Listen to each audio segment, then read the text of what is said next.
এসে এখানে রেখেছে।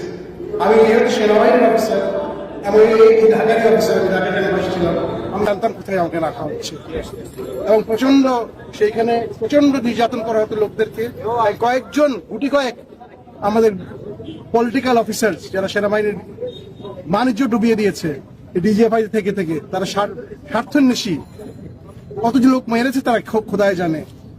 তারা এবং র্যাব এবং অন্যান্য যারা এখানে আছেন, বিচার বহির্ভূত হত্যা, গুম, খুন, ক্রাইম এগেইনস্ট হিউম্যানিটি।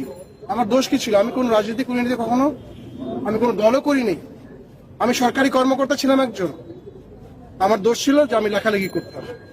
আমার কলমও কি তারা কন্ট্রোল করবে? আমি তো কোনো বিদ্রোহ করতে বলি নাই, কোনো দেশের এগেইনস্টে করতে বলি নাই। আমি চেয়েছিলাম ন্যায় বিচার। এই ন্যায় বিচারের জন্য কি আমাকে 16 মাস এই ডাঞ্জেনের ডাঞ্জেন মানে কি বলে আয়না করে ফেলে রেখে মাটির তলের মধ্যে অন্ধকার রুমে আমি যে কত ক্ষতিগ্রস্ত হয়েছি ফিজিক্যালি, সেটা আপনি বলে বোঝাতে পারবো না। একবারে শেষ এটা বলবেন। সবার মুক্তি চাই, যারা এগুলো করেছে তাদের বিচার চাই। এরা পুরো জাতির, সেনাবাহিনীর সবার জন্য এরা একটা কলঙ্ক।